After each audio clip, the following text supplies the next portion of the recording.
Hello, welcome to national rankers.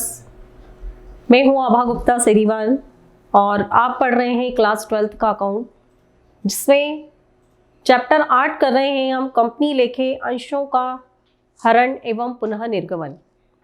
अंशों के हरण से संबंधित कुछ न्यूमेरिकल प्रॉब्लम्स को हम सॉल्व कर रहे हैं। अब जो क्वेश्चन है हमारा वो है, उमेश लिमिटेड ने एक्स लिमिटेड के 10 रुपये वाले 1000 अंशों के लिए आवेदन प्रस्तुत किया।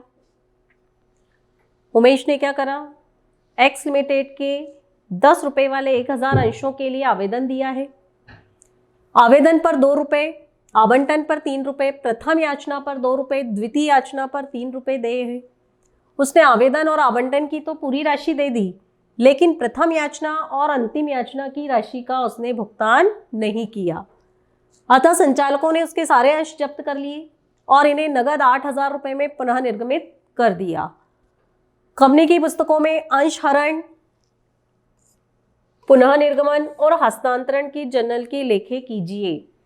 इसने हमको क्लियर बोल दिया है कि आपको सारी एंट्रियां नहीं करनी है, आपको सिर्फ अंश के हरण से संबंधित एंट्री करना है, पुनः निर्गमन की एंट्री करना है और कैपिटल रिजर्व में जो ट्रांसफर किया जाता है उसकी एंट्री आपको करना है। तो इसके लिए हम सिर्फ 3 एंट्री बनाएंगे, एक अंश के हरण की, एक पुनः निर्गमन की और एक हस्तांतरण की। तो सबसे पहले ये कॉलम हमने बना लिए हैं, ये कॉलम हमारे पास है।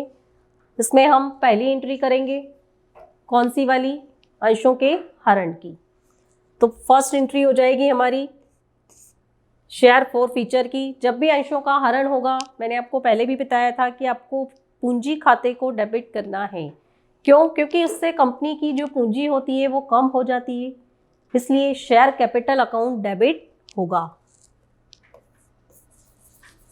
ये कर दिया हमने, शेयर कैपिटल अकाउंट डेबिट। अब क्रेडिट करने के लिए हम ये देखेंगे कि अंशधारी ने कौन सी किस्त का भुगतान नहीं किया है। जिन किस्तों का भुगतान उसके द्वारा नहीं किया जाता है उनको हम क्रेडिट कर देते हैं। जैसे उसने प्रथम याचना का भुगतान नहीं किया, द्वितीय याचना का भुगतान नहीं किया, तो इन दोनों को हम क्या करेंगे, क्रेडिट कर देंगे। यहाँ लिख देंगे to share first call account, to share second and final call account और to share forfeiture account.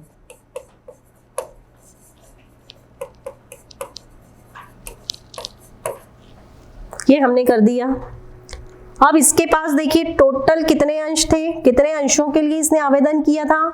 इसने आवेदन किया था 1000 अंशों के लिए। 1000 अंशों पर 10 रुपए के हिसाब से टोटल कितना भुगतान नहीं किया उसने, 10,000 रुपए का। तो शेयर कैपिटल में क्या होगा, पूरे 10,000 रुपए हम लिख देंगे। यहां आ गए 10,000। अब इसमें से प्रथम याचना की राशि देखेंगे। फर्स्ट कॉल पे कंपनी ने मांगे हैं 3 रुपए।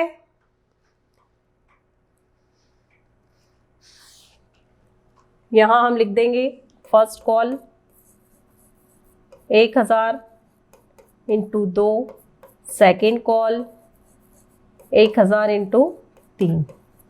इस तरह से फर्स्ट कॉल के 2000 उसने नहीं दिए और इसके 3000 रुपये उसने नहीं दिए। टोटल 5000 रुपये उसके आना बाकी थे, जिसके कारण कंपनी ने अंशों का हरण किया। 10,000 में से देखिए उसने 5000 रुपये नहीं दिए। इसका मतलब 5000 रुपये वो कंपनी के को दे चुका था। आवेदन और आवंटन दोनों मिलाकर 5 रुपये। तो कंपनी क्या करेगी, उस अमाउंट को जब्त कर लेगी। यहाँ पर आ जाएंगे 5000। नरेशन हो जाएगा हमारा, बीइंग 1000 शेयर्स forfeited, और ये एंट्री हमारी कंप्लीट हो गई। ये हरण की एंट्री हो गई। अब इसके बाद इसमें हम करेंगे पुनः निर्गमन की एंट्री। जब भी अंशों का पुनः निर्गमन होगा बैंक को आपको डेबिट करना है, बैंक अकाउंट डेबिट। इसने क्या करा है, 10,000 रुपए के अंश, अभी हमने जस्ट इसके पहले वाली एंट्री की तो उसमें शेयर कैपिटल हमारी कितनी थी, 10,000। मतलब जो अंश उसने पुनः निर्गमित किए हैं उनका अंकित मूल्य 10,000 रुपए था, लेकिन पुनः निर्गमन में कंपनी ने उनको कितने रुपए में दिया है, 8,000 रुपए में। इसका मतलब जो 2,000 रुपए है वो कंपनी ने डिस्काउंट दिया है, हम ऐसा मानेंगे। तो वो शेयर फोरफीटेड में चला जाएगा, share forfeited account debit.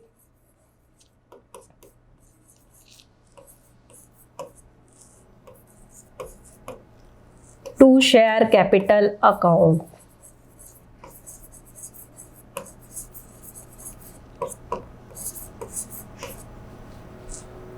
₹10,000 share capital है इसकी, तो फोरफीचर में चले जाएंगे 2,000 रुपए और नरेशन हो जाएगा being 1,000 shares reissue at discount. ये डिस्काउंट पर इशू किया है इसने, क्योंकि अंश का जो अंकित मूल्य है, अंकित मूल्य ज्यादा है और जितने में उसने पुनः निर्गमन किया है वो अमाउंट कम है, तो जो अंतर की राशि है वो डिस्काउंट मान ली जाएगी। अब हमको फोरफीचर का जो बैलेंस बचा है वो हमें कैपिटल रिजर्व अकाउंट में ट्रांसफर करना है। जस्ट इसके पिछले वाली एंट्री में हमने फोरफीचर की एंट्री की थी क्रेडिट, फोरफीचर को क्रेडिट किया था 5,000 से, और अभी हमने ये जो एंट्री की पुनः निर्गमन की री इशू वाली एंट्री जो की है हमने, उसमें 2,000 रुपए से हमने इसको क्या किया है, डेबिट किया है। तो इसमें से माइनस कर देंगे 5,000 में से 2,000 को, तो बचा कितना, 3,000 रुपए। ये जो 3,000 रुपए हैं ये कैपिटल रिजर्व में ट्रांसफर कर दिए जाएंगे। तो एंट्री बनेगी हमारी share forfeiture account debit to capital reserve account.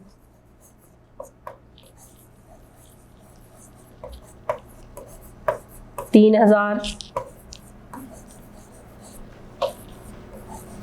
और नरेशन हो जाएगा being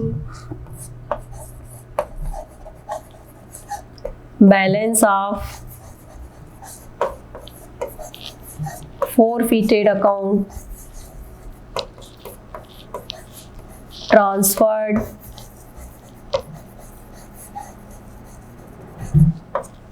to capital reserve account।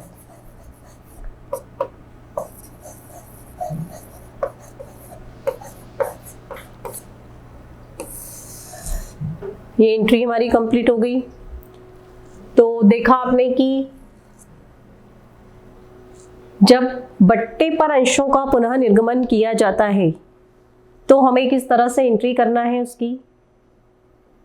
जब अंशों के अंकित मूल्य से कम राशि के लिए अंशों का पुनः निर्गमन किया जाता है तो वह बट्टे पर पुनः निर्गमन कहलाता है। तो बट्टे पर जब पुनः निर्गमन कहलाता है करती है कंपनी, तो उसमें क्या होता है कि जो डिस्काउंट की राशि है वो शेयर फोरफीटेड अकाउंट से चार्ज की जाती है, उसको हमें डिस्काउंट के रूप में यहाँ नहीं लिखना है, उसको हमें कहाँ लिखना है, शेयर फोरफीटेड अकाउंट में।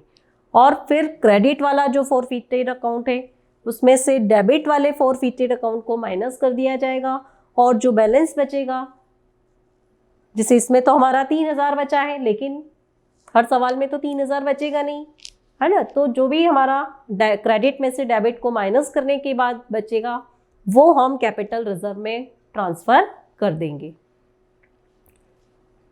Thank you.